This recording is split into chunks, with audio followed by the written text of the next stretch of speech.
हमारे साथ कांग्रेस सांसद राजमणि पटेल साहब हैं। सर, जिस तरह से देश भर में अग्निपथ योजना का विरोध हो रहा है, कांग्रेस भी आज सत्याग्रह कर रही है और कांग्रेस ने भी आज रेल रोको का आंदोलन किया है। केंद्र सरकार ने सीधे तौर पर अग्निपथ योजना को वापस नहीं लेने का ऐलान किया। आप क्या किस तरह से देख रहे हैं इसको? देखिए, अग्निपथ योजना जो है सरकार द्वारा जो लाई गई सोची समझी रणनीति के तहत है और जो भारतीय जनता पार्टी का आरएसएस का जो वास्तविक एजेंडा है उस एजेंडे के तहत ही भारतीय जनता पार्टी की सरकार मोदी जी ने इसको लाया है। मोदी जी ने देश के सारे संसाधनों में पूंजीपतियों के हाथों में सौंपना चाहते हैं, जिसका उदाहरण जो सार्वजनिक उपक्रम हैं, जो देश की संपत्तियां हैं वो बेची जा रही हैं और कुछ अपने चुनिंदा पूंजीपतियों के हाथों में सौंपी जा रही हैं। और उनकी पूरी प्लानिंग ये है कि किस तरह से इस देश में पूंजीपति राज करे, पूंजीपति की हुकूमत हो जाए, पूंजीपति का सब में कब्जा हो जाए। उसमें दो चीज़ें आड़े आ रही थी कि बाकी सारे संसाधनों में अगर कब्जा हो जाएगा, इसके बावजूद भी अगर रोटी और सेना में कब्जा नहीं होगा, जवान और किसान में कब्जा नहीं होगा, तब तक उनका ध्येय पूरा नहीं होगा। इसी वजह से लेकर के जो है तो कृषि बिल लाए थे।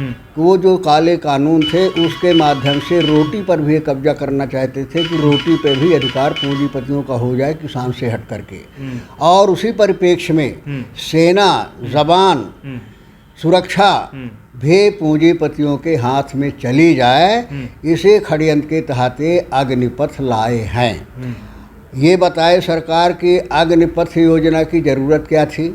ये देश को बताएं कि जो अभी तक सेना में भर्ती की व्यवस्था थी, जो सेना का सम्मान था, जो सेना का काम था, उसमें दिक्कत क्या आ रही थी, कहाँ सुरक्षा में कमी आ रही थी, कहाँ इफ़िशियंसी में कमी आ रही थी, कहाँ देश को बनाने में कमी आ रही थी, कमी कौन सी आ रही थी, जिसके कारण सरकार को मजबूर होकर के ये क्रांतिकारी योजना लानी पड़ी।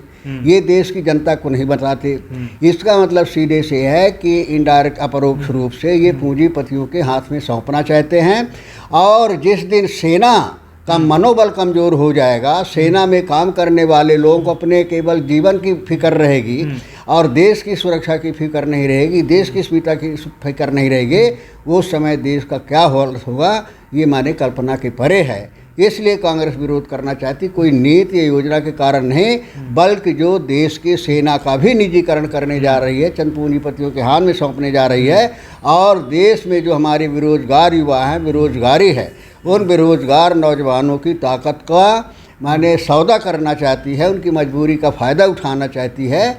इस वजह से ये बिल लाई है। इसका कांग्रेस पार्टी विरोध करते हैं और देशवासी विरोध करती है और ये नहीं होना चाहिए। अगर ये होगा तो देश के लिए दुर्भाग्यपूर्ण होगा। बहुत बहुत शुक्रिया सर। दिल्ली से सोशल संवाद की रिपोर्ट।